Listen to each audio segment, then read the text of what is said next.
So I got into NLP because I wanted to get some presentation skills. I had an opportunity where I had to stand in front of about 70 or 80 people. I was like, how am I going to do this?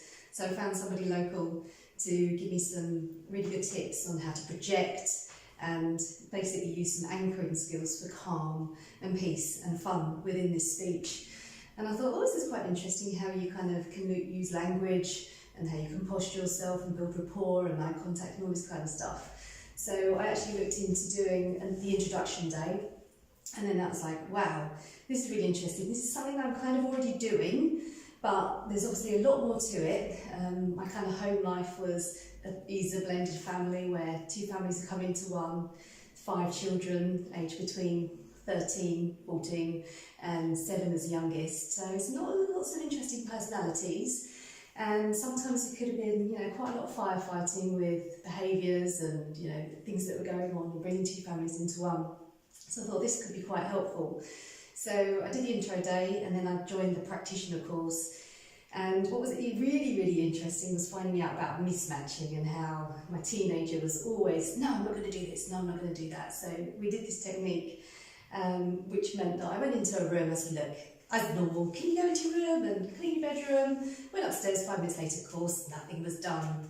But the technique is all about really saying the same thing, but saying it in completely different ways. So I went downstairs and look, Amy, don't worry about it, it's fine. Just leave everything on the floor. It's something that adults do. I'm really busy, but it's absolutely fine. You just sit there, chill out. Don't worry about it, I'll sort it out. And I thought, it's never going to work, I'll go upstairs. Came back downstairs, 5 minutes later, it was done. And I was like, what? This is amazing. And then the next morning, all the kids around the breakfast table, it was a weekend, they were all arguing about the last croissant or something, and they were just, the noise was just crazy, and I was like, this is just ridiculous, you've got such a nice life, just chill out. So instead of what I'd normally say, look guys, come on, sort it out, I said, carry on arguing, it's really good, you're making yourself feel really brilliant and you're creating such a horrible atmosphere, carry on. And all of a sudden, I still picture it now, they just went, what? They just looked at me and went completely silent. And I was like, oh wow, this is brilliant, brilliant. So the mismatching has really worked for me. And also I've got a sales job.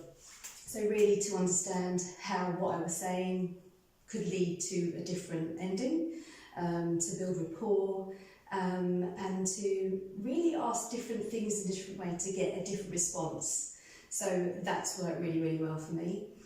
And it's all about really, for me, about relationships and understanding what somebody else is thinking, and putting myself in their shoes and really communicating has been so different. So whereas before in previous life I was maybe in a difficult relationship and talking wasn't very easy, now it's very different and I'm talking to somebody who first of all understands, but what I'm able to do is have a difficult conversation.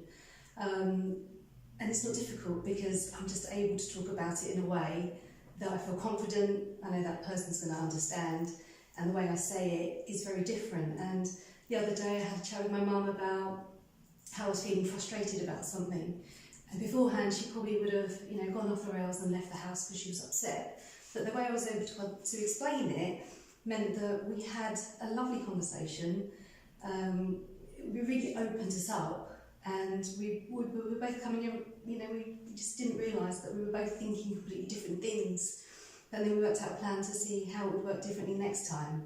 So really, communication with the family is just now really, really amazing. And I've noticed that children are now doing it, which is brilliant.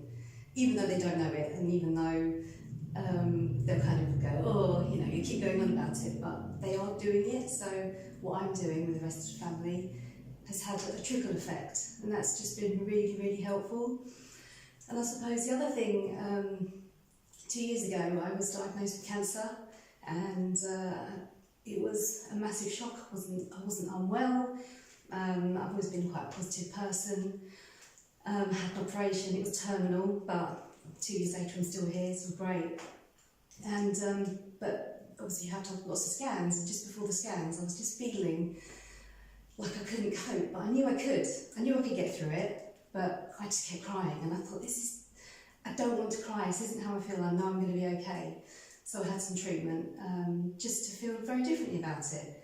And then ever since I had that treatment, I haven't cried about a scan or anything, you know, a letter come through the post or anything. And 2 weeks ago I had a PET scan. Everything is as it should be. It's all clear, nothing's changed, and yeah, I'm now going to 6-month checks. And I thought, how amazing would that be to then, you know, help and share that with other people. So that's something I'm looking to do as well. But just a simple half-an-hour session with somebody changed that for me. And my whole outlook has now changed as a result of that, really.